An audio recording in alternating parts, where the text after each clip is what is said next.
Friday the 13th Part 7, The New Blood marked a new era in the franchise. It would be time to put an end to the Tommy Jarvis storyline as Paramount wanted to take the series in a new direction, hence the title, The New Blood.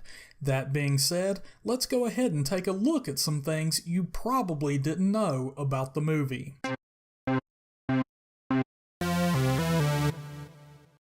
Number 1. This entry in the series was originally meant to finally bring two horror heavyweights together in one film, introducing Freddy Krueger into the Friday the 13th universe. Unfortunately, both Freddy and Jason were owned by separate studios, and these studios couldn't come to an agreement as to how the idea should be presented. The script was rewritten, and the rest is horror film history. Fans begged for a meeting between the two horror legends. While we did get our first taste of the two icons finally being featured in a film together in 1995's Jason Goes to Hell, it still wasn't what fans wanted to see. The full-blown crossover would finally come to fruition in 2003 with the film Freddy vs. Jason. This was 15 long years after Friday the 13th Part 7 was released. Number 2. Late one night, Kane Hodder was returning to his dressing room after a long day of shooting. The dressing room was a quarter of a mile away, so he began walking down a dirt road towards it. On his way, while still dressed in the full-on Jason Voorhees costume, he was approached by a local man that asked him if he was one of the cast members from the new film that was being shot in the area. Kane stayed in character, looked at the man silently for a bit, and then grunted and lunged at him. As you might expect, the man nearly shit himself and took off running while nearly tripping over his own feet. The next day, director John Carl Buechler told Kane Hodder that the man had reported the incident to the sheriff's office and that the sheriff was supposed to show up on set later to discuss the situation. Luckily for Kane, the sheriff never showed up. This is probably a good thing, since us fans know what Jason likes to do with cops. Number 3. While auditioning for the role of Tina, actress Carrie Noonan began to suspect that the film was a Friday the 13th film, even though the movie she was reading for was going under the fake title of Birthday Bash. She asked the director if this was, in fact, a Friday the 13th film, and admitted that she'd played the role of Paula in Friday the 13th Part 6, Jason Lives. Once John Carl Buechler found this out, he decided not to cast her. Number 4. The New Blood is considered to be one of the most censored Friday the 13th films to date.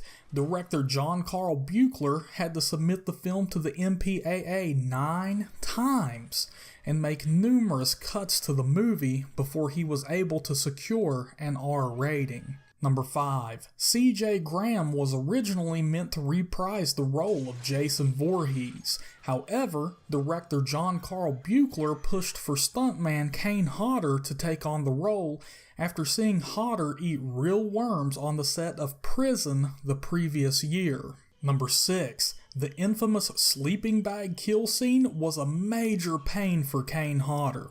The mannequin inside the bag weighed 95 pounds, much heavier than Hodder anticipated.